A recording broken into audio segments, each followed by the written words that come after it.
Good evening, ladies and gentlemen. Welcome to Mashed Potato Improv Show on this fine Wednesday. We have a great show for you today. We have some wonderfully talented people from Mashed Potato is a group of wonderfully eclectic actors from across the country. And first, I want to just introduce you to everybody. I hope you really enjoyed first the Elizabeth, I believe, were first Miss Elizabeth for the set before us at 10. Hope you enjoyed them. We're closing things out this evening, so I want to first introduce to you the members of our team. I am Ben Hodge. I am from Pennsylvania, and I am real excited to get going this evening. First, I want to introduce Mr. Ben Cohen. Mr. Ben, turn on your camera. Hi, everybody. Hi. Is that working? Yes, there's Ben. Ben hails from New York City, and I've heard, Ben, that you were a past contender for Mr. Improvisation. Is that true? That is definitely true. In fact, I'm not sure what's happening with Mr. Improv right now. I've been in the dark. That's never a good place to be, but I guess if you're going to be in the dark, it better be with something like as amazing as Mr. Improv. So hopefully that goes well. That's awesome. That's fair.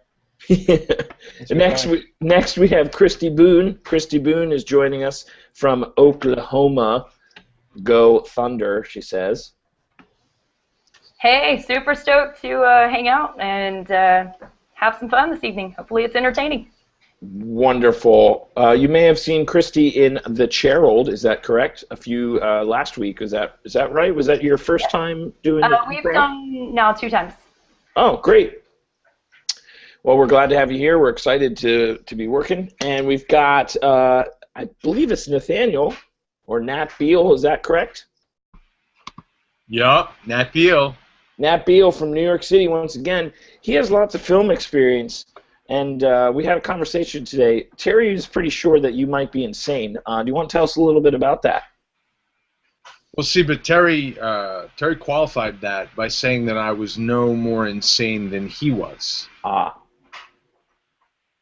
So how insane does that make you or make Terry? The range is pretty astronomical. I mean, if there's a meter that measures sanity and insanity, I would say Terry's pretty far out there on the spectrum, and he gave me like a lot of range there. So I mean, if I'm no more insane than he is, I mean that's, I don't know, like I just said today earlier when we were all sort of chatting over email to say hello that at least I know that I'm insane. I feel like that's like the saving grace. It is an unfortunate circumstance with a lot of people. They don't really know. They're kind of in denial. So at least you're, well on the path to understanding that. You're okay with it. That's great. And I think going with it. I'm in the river. That's good. I think that's great. Well, and our final performer this evening is Houston. Houston Longino. I hope I said your last name right. If not, I apologize. You will tell me. It's all right. It's Longino, but Longino. No worries. Yeah. Houston Longino from the Longshot Theatre in Mississippi. That's right. Hey guys, I'm excited to be here. This is my second Improv. Really excited to mix it up with all of you lovely people. And yeah, I enjoy chatting, and I'm excited to get it on the road. All right, so we are Mashed Potato, and we're really excited, as you've all heard from them. And what we're going to do is we'll just start off with a little bit of a living room, and somebody just chat a little bit, and we figure this is a great way to get going and introduce ourselves to each other as well as just to everybody else who's watching, and then we'll just do a little long form for you. All right, so I wanted to start off with this. I was in a meeting this past week, and I am not kidding. There was one person in the meeting, God bless her, that may have used, I think, 6 to 8 cliches in one stream of conscious thought.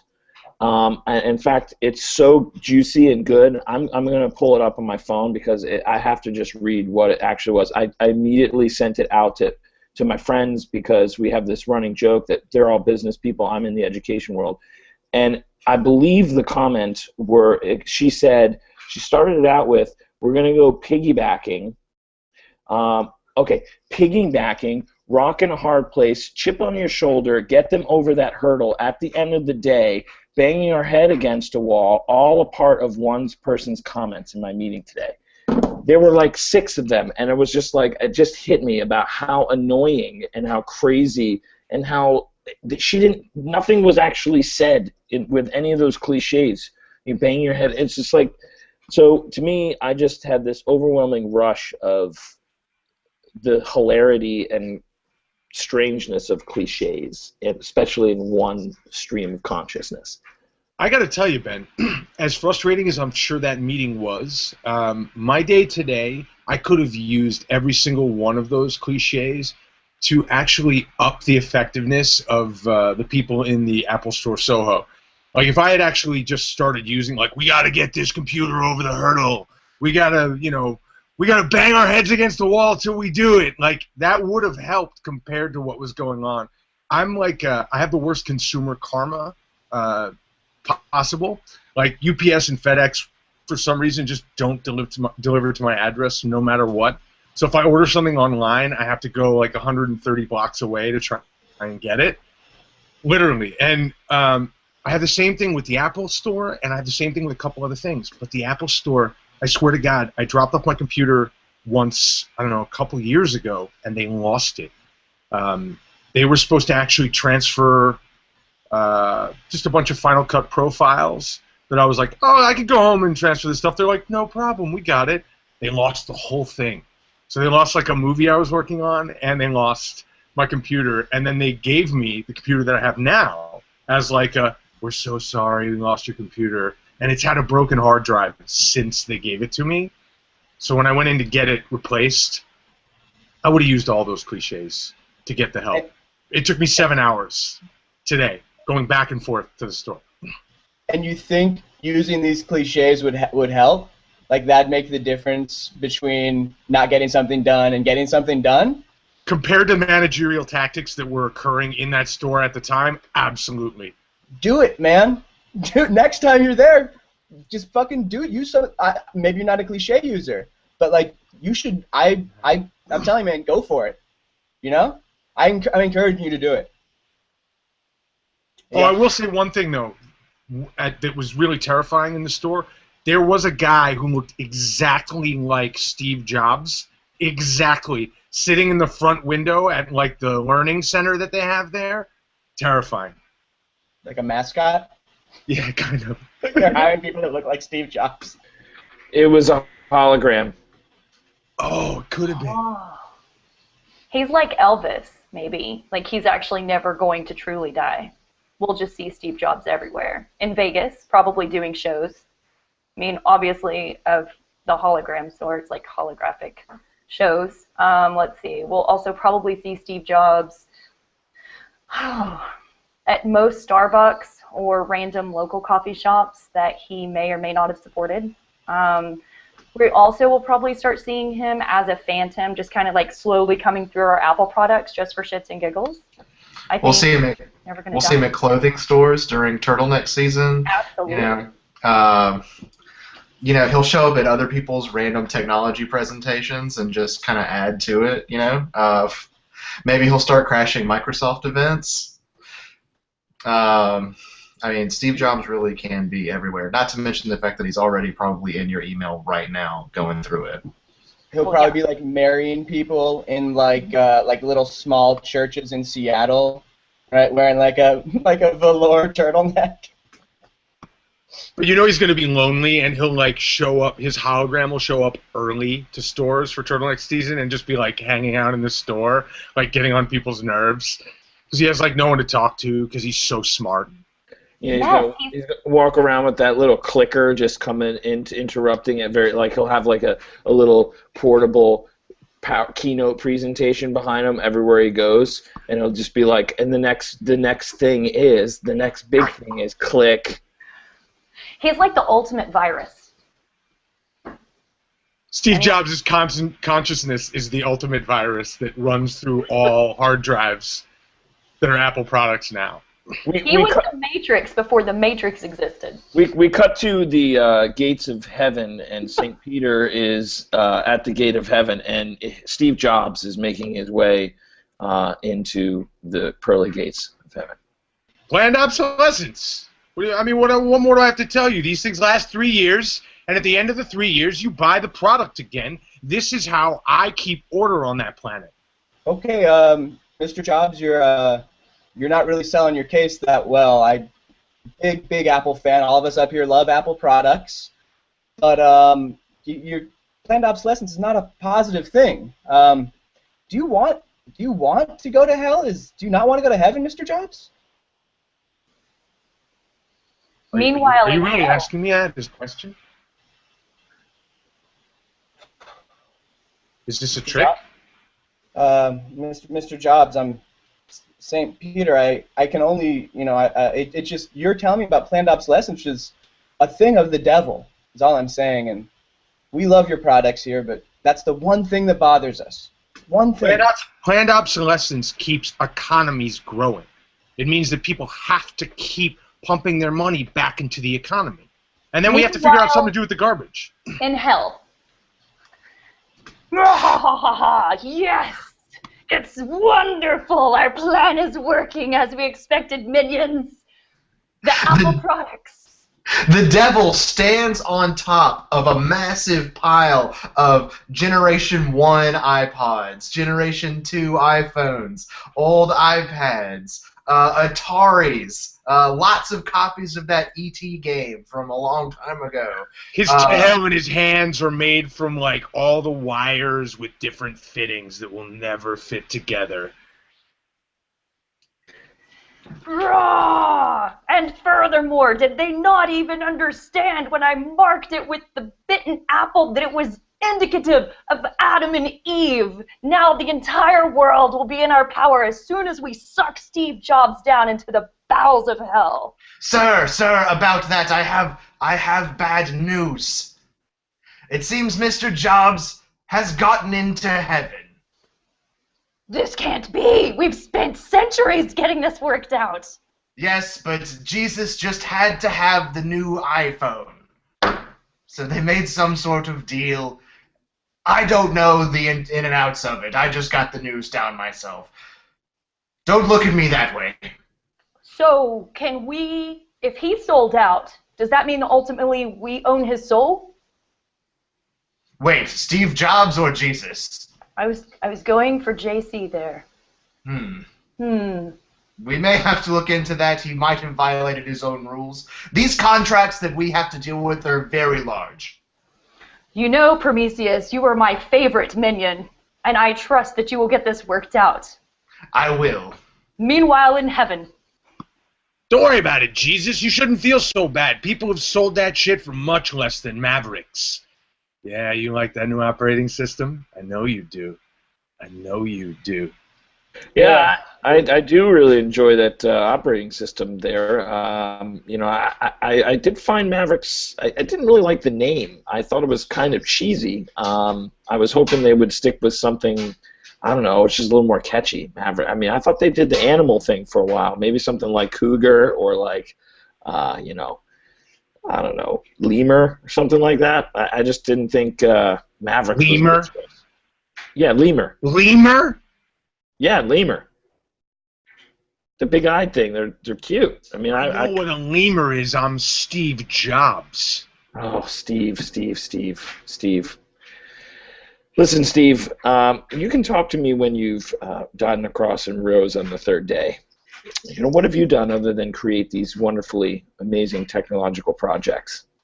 Well, Jesus, I created enough of a demand for you to get your hands on the new iPhone that, well, I now own the rights to your soul for 3 years. Wait a minute. And I've worked out a deal with the man downstairs, so now I'm running shit all over this place. Hold on a second. Wait. You have the new iPhone? Yes. You have the new iPhone on you right now? And I will give you not just the newest iPhone I already gave you, I'll give you the newest iPhone additionally for another 3-year lease on your soul. Oh, Oh, sign me up. Give me that. Yo, and can you charge me extra for the iCloud service, even though I've been using that for the last 3 years? Yeah, sure. Pray to me, though. What? Pray to me. Dear Steve Jobs? We cut back to hell. Excuse me. This was so brilliant for me, Stevens. Yes, as you've heard, Steve Jobs is basically selling the iPhone for souls. I have some more bad news, though. What? The iPhone looked really cool, and I bought one. No, So, because then. I've gotta go. No, Yeah, you can't. I can't work for you anymore. I'm. If you leave me, then my entire kingdom will just crumble. Oh, hey, Satan, I just got my new iMessage. I'm going to bounce. There's an iTeam meeting now. I'm going to head out there. Hey, it was great working with you. I hope all works well. Hey, Satan, listen, it's been great, being tortured down here for millennia, going through all the levels of hell and everything, but I got this iPhone. I just found an old friend of mine. I'm going to go hang out with him, up in heaven, so I'll catch you around. Lucifer, angel, baby, I gotta split. I'm doomed.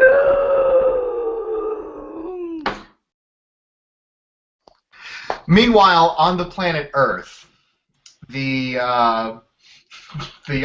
latest iPhone has leaked from heaven above onto the planet Earth. We see the Vatican getting this news. Okay, everybody.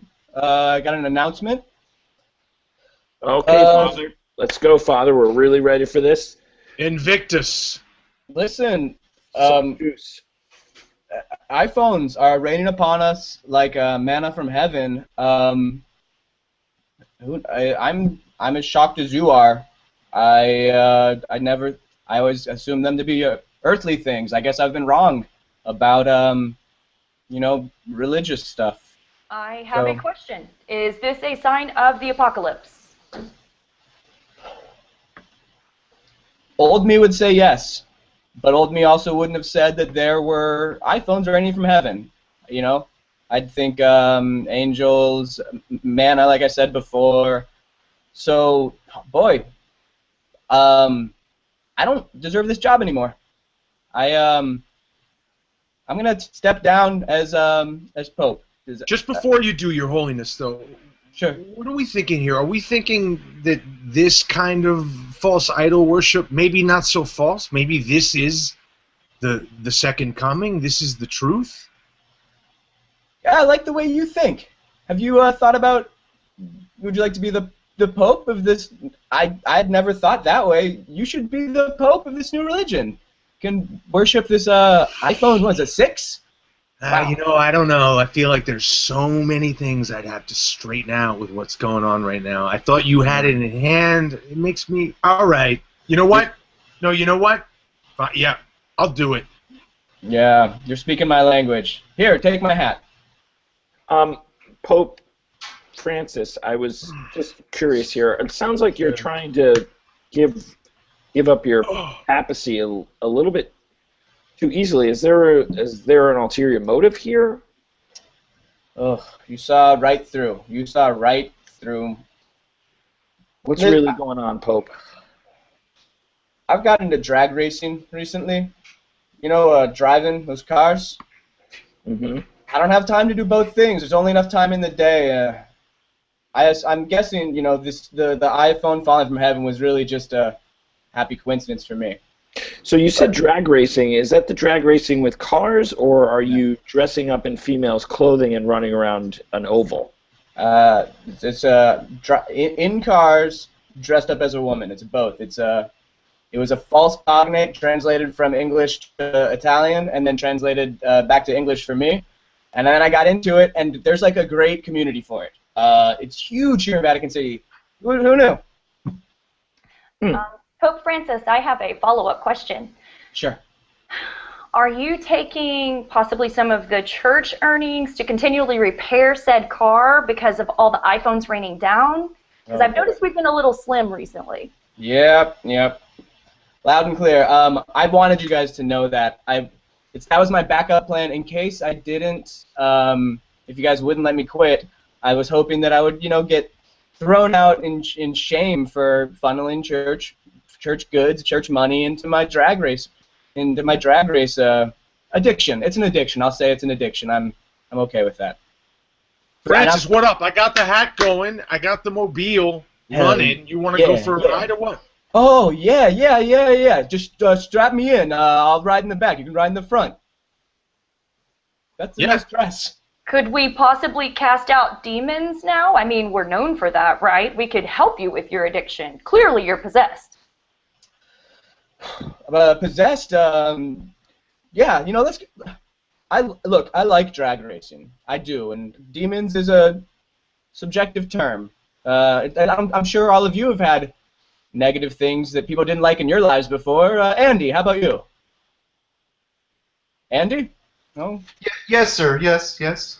There's probably something that you've done in your life that you're not proud of? Oh, well, yes, well, there's a lot of things in my life that I regret, but I don't think that this is an appropriate public forum for that sort of thing. Hey, Andy, come on. Everybody's being honest here. Well, I mean, I guess if the Pope can talk about the drag racing, okay. Sometimes when I prepare food for people, I like to spit in it. Like all the time. Yeah, me too. You do that too? Yeah. It's nice to talk. Yes. So communion has your spit in it, you guys? Sometimes. Okay. How about you? What about you, Larry?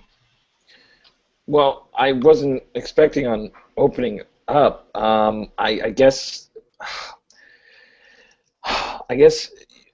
man, those crosses that we carry, I take them and I hoard them. Have you ever seen the show Hoarders? Yeah, I pretty much have a closet full of crosses, and I pretty much just end up at night when I'm lonely. I just sit in my closet around a bunch of crosses. It gives me comfort and hope, but at the same time, it's kind of creepy. Now, were you inspired? You were inspired by Hoarders to do this? Yes, actually, I'm a big TLC fan, and I was watching, and I just got sucked in, man. Those shows on TLC, they just totally, whoosh, it's like you got to start watching, and I just had this urge to start just grabbing things, and so yeah, my whole closet is just full of crosses. Larry, I'm not going to judge you for taking the crosses, actually, because I mean, they're beautiful. I'm kind of curious, though. Don't you feel like they're going to waste in the closet? We could be leading people with them. Like, we should always be leading people with those crosses. People should be following them. You don't understand, man. I have a problem, okay? I have to take things and I have to hold them. I need to keep them for myself. Okay. I feel like we could put these two things together, Larry, and we could bring you out of the darkness and into the light. I think you could lead these people. I think you and a few of these crosses in the right hands, under your direction. Larry, come on, Larry. Okay. Larry, come on, look at me. Okay. Look at me. Can you just speak in cliches to me, please? Larry, you're going to have to bang your head against the wall. That's a fact. Okay, yeah. We're going to have to get you over this hurdle. Yes. More? You're going to have your nose to the grindstone. Okay, I don't even know what that means, but I'm going to do it. Your shoulder to the flintlock. Oh, yeah. More from my fellow believers. Larry, quitters never win. It's working. It's working. Larry, you're lifting up off the ground. Get that chip off your shoulder. Get that chip off your shoulder, Larry. Keep going. We see light coming out of all of Larry's orifices. He's burning with holy light. Keep going. Never give up. Never give up. Oh, you have the power. Oh, yes, I can feel the power pulsing through me. If Now it ain't you broke, know. don't fix it. Oh. A stitch in time saves 9, Larry. Is the Pope Catholic? I've been cleaned and cleansed and redeemed. Wow. Boy, The power of cliche. what a day. Am I right? Yeah. You've never looked better, Larry. I feel amazing. I feel like I could run any race. I feel like my balls have been to the wall and back. You want to go spit in some communion wine and get those crosses in the right hands? And that's our show. That's our show. Thank you so much for joining us this evening. We are Mashed Potato. We really appreciate your support of Improv. Thanks for coming out and checking out Miss Elizabeth at 10. And, of course, us from 11 to right now. So we hope you enjoyed it. We'll look forward to doing it again soon, and we will see you later. Be sure to check out Improv for all sorts of great things, and hit up that message board and do improv with friends, too, as well, and have some great fun on a great forum. Thanks. Say bye, everybody. Bye.